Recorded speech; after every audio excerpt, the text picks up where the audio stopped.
Mahal ba ang mag-airsoft hobby? Tara, pag-usapan natin.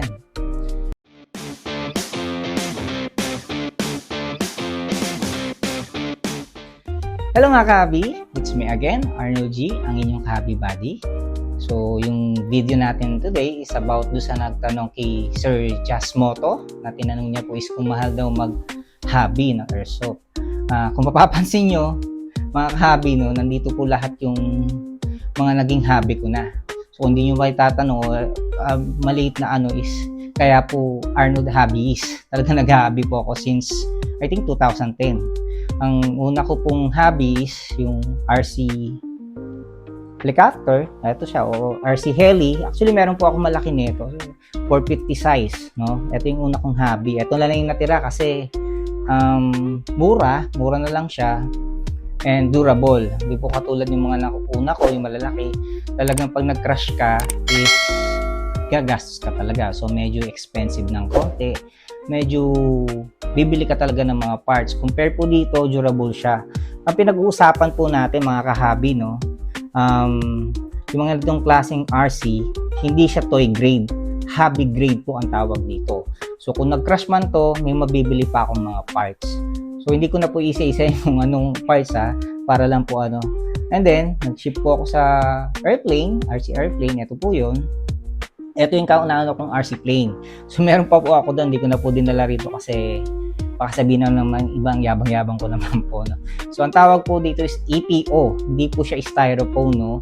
So, mas makunat po siya sa styrofoam. Ang kagandahan is pag nag-crash, didikit mo lang, wala kang bibilin. Siguro ang bibilin mo lang, eto lang. Kung minsan nasisira yung ganito bro. Yun lang. Medyo tipid po siya ng konti and mas maganda siya. Okay, pares din maganda sa RC Heli. Pares naman po siya maganda. Lahat naman po ng hobbies maganda. Wala namang pangit na hobby. So, nasa sa inyo na lang po yan. Kailangan pag nag-hobby po kayo, gusto niyo po yung ginagawa niyo. Okay? Pangalawa, ito po, RC car. Pangatlo, sorry. May RC car din po ako. So, yun. Nahilig din po ako sa car. Pero ito lang yung RC car na meron ako. Hindi na po siya nasundan. And then, aside from that po, ito, may drone din ako. So, nakakapaglipad din ako ng drone. Medyo may kamahalan ng konti sa drone. Pero ang kagandahan lang po sa drone is, alam mo yung kung nasa isang lugar ka lang, tapos napupuntahan yung ibang or malayong lugar kasi nga may camera ka or matawag dito, nakalimutan ko na yung goggles, no? Nakikita mo dun yung nabi-visual mo dun yung mga pinupuntahan ng drone mo kasi may camera siya. Ito yung camera niya. Yun. Then, ayun, pumunta po tayo sa pinaka-topic natin which is ito po, ating airsoft. Yan. Kasi yan. Wala naman pong bala yan. So, chinek ko po. Tinanong po kasi ni Sir Jasmoto kung mahal po daw yung mag-airsoft. Actually, may price naman po talaga lahat ng pag-hobby. Hindi lang sa airsoft, hindi lang sa RP.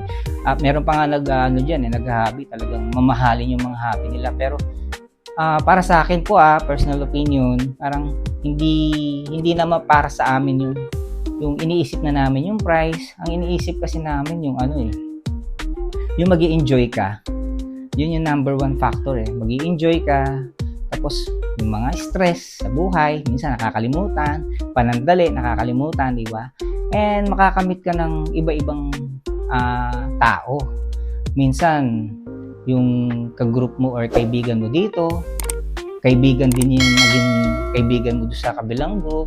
Small world lang kung tawagin. Talagang small world lang talaga hobby and napatunayan ko na rin kasi may mga kaibigan ako, tropa ako, nakasama ko sa RC Heli, nakasama ko naman sa RC Plane, kasama ko ngayon sa airsoft, nakakilala naman sa pagbabike. So, small world lang talaga. So, yung price, pag-uusapan natin, siyempre, pag bumili ka ng unit, katulad nito, binili ko po to sa Vincent Festival Mall, Alabang. So, hindi po ako sponsored ni Vincent, no? Pero, Sir Vincent, hello! Baka naman po ma-discover nyo kahit ano lang. So, doon ko po siya nabili sa Alabang. Ang price po na ito is, tsaka lang po ito po yung price ko is 7,450. Ito po yung price ko dito. Tapos, siyempre, hindi ka naman makakapaglaro kung hindi ka bibili ng green gas kung tawagin. Ito po yung green gas Pop Dino size 12. Ang presyo ko po dito, ang price nila dito is 375. And hindi ka rin naman makakapagputok kung wala kang tinatawag na BBs. Ito po yung BBs. Ito kasi pambahay lang naman po to. Kasi ito yung binili ko nung nandun po ako. Tapos, after nun, bibili ka na po ng lubricant, lube. Katulad na ito, silicone lube. Nabili ko sa Shopee. I think nasa 200 plus. Parang ganun po. No? Kailangan po natin yan kasi paglilinisin natin yung ating unit, kailangan natin lube. So, hindi lang po yun yung bibilin, no? Ang bibilin pa po natin is katulad na ito yung holster natin. Pero na-upgrade na po ito eh. Tinanggal na po yung ganun niya. Na-upgrade niya. Ang bili ko po dito, I think, nasa 300 something. Sama yata yung shipping. No? Yun. Mga ganun yung price na nabili ko. Tapos, siyempre, kailangan mo rin yung belt. Katulad na ito. Ito yung belt na tinatawag. Yung belt, nabili ko siya. Magkano nga ba yung belt? Yung belt ko is nabili ko sa 392. Yan yung belt. Pero ito na po yung bagong holster ko. Yan. Binili ko yan sa kaibigan natin, kay Sir Jean. Sir Jean, thank you po. Binili ko sa kanya kasi ito po yung isa sa mga standard na kasali pag magko-competition ka na. Kasi po yung ganito, hindi po nila ay na-allowed sa competition. Kasi pag pinasok mo, bitawan ko lang po pinasok mo yung baril dito, meron pa pong kasama to eh. Dito ilalagay nyo para pumasok dito. Pag pinasok mo yung baril dyan, ang sikip niyang hatakin. So, kailangan aangat mo siya ng konting ganyan. Dapat kasi lubog yan ganito. Pero aangat mo siya ng konting ganyan para lang madukot mo kagad. Kumbaga, dapat quick draw kung tawagin. So, hindi siya pang competition. Pero kung hindi ka po sasali ng competition, suggest okay na po to. Nasa 300 plus, magkano ba yung belt? Mga gano'n, mga 300 din po. Tapos ito yung belt natin, double po yan. Isang inner, at saka isang outer. Yan po yung belt natin. So, nabili ko po yan sa kasamahan natin. Meron naman po tayo mga kasamahan na gano'n. And then, mag pouch. Kailangan din natin ng mag pouch. Ito po. Ganito yung mag pouch. Kung nakikita nyo naman sa camera, ito po. Lalagyan po yan ng magazine natin, no? Kailangan po natin yan lalagyan ng magazine. And then, ano ba? Yun, yung mag pouch natin is nagre-range siya ng 175. Parang 2 piraso na yata nung nabili ko. Mura lang po kasi tela naman siya, hindi siya ano. Pero, hindi ko rin po siya sinasuggest kasi hindi siya for competition eh. So, pang practice lang sa bahay or sa firing range, ayaw mo naman sumaling competition, pwede siya kasi mura lang naman po. Okay? Hindi po. And then, siyempre, hindi po doon natatapos pa. So, kailangan bibili ka rin ng extra mag or magazine na tinatawag kasi lalo na sa field or magsasali ka ng competition, hindi lang 10, hindi lang 12 yung targets na titrahin mo eh. Minsan nasa 20. Katulad kami, nagpa-practice kami, 20 plates, metal plates target, yung tina-target namin. So, 2 po yung magazine ko, sakto lang siya. Eh, minsan, yung magazine natin, pag hindi proper yung paglagay ng green gas, nauubusan kagad. So, mag-invest din po kayo doon sa magazine. So, nakabili naman po ako ng magazine. Ang price po ng magazine is 1,450. Yun po yung price ng magazine ko. So, meron pong may discount naman na tindahan, no, store or mga seller natin. Like Vincent po, hello po ulit, Sir Vincent. Sila Sir Boy B, yan, may mga discount po dyan pag bumili kayo. And maganda rin bumili sa kanila kasi may mga warranty rin. Yun, so ano pa bang masasabi ko regarding dun sa price or mahal? Yun lang po eh. Basta sa akin po is more nag-enjoy kayo sa ginagawa nyo.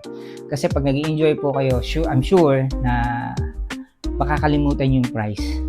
Kung magkano nyo binili or magkano na nagagastos. Actually ako, hindi naman po ako mayaman. Sa totoo lang po, nagtatrabaho lang din po ako. Kaya lang pag may mga gusto po akong bagay, talagang pinag-iipunan ko po siya. Minsan, nakikigamit po tayo ng credit card, nakikisabit tayo, swipe tayo, no? So, pwede nyo pong gawin nyo, mag-monthly kayo para hindi po masyadong mabigat. Yun po ang masasuggest ko. Or, karamihan naman po ngayon, may mga home credit na. pwede na po yan. O yung iba, nagtatala or hindi po tayo sponsored, Iblis, no? Baka naman, o yun. Pwede po kayong gumamit. Basta ang gagawin nyo po, suggestion ko lang po, kung mag-hobby po kayo, make sure po na gusto nyo yung ginagawa nyo. Hindi yung in-encourage lang kayo or nakita nyo sa kaibigan nyo, try nyo. Kasi sayang may price din kasi, di ba? Tulad nito, 7.4, tapos aayawan ko na, di ba? Sayang naman po. So, ayun, yun yung mga hobby ko na meron po ako sa ngayon. And hopefully, dumating po tayo sa tunay na ganito kung pagpapalain po, no? Makabili tayo ng tunay, kahit yung maliit lang. Or ano na rin po, for sports, ano na rin po, purpose naman po yung gagawin natin. Hindi po natin para gamitin sa kasamaan, no? So ayun, no, sana nag-enjoy po kayo sa short video na nagawa ko. And Sir Jasmoto, thank you po sa question nyo. Sana nasagot ko po sa maikling sa maging oras. Ayoko din naman po pahabain ko. So hindi pa po kayo ng mga nakasubscribe, please subscribe po. Paki-hit din po yung notification bell and like and share para sa mga ganitong klaseng content, para din po sa mga gusto mag-start ng hobby. Kayo na po ang pipili. Kayo na po may gusto kung ano pong hobby yung pipiliin nyo. Basta masabi ko lang po, enjoy life day. Maikli lang po ang buhay. Have a nice day po. Thank you po. Bye!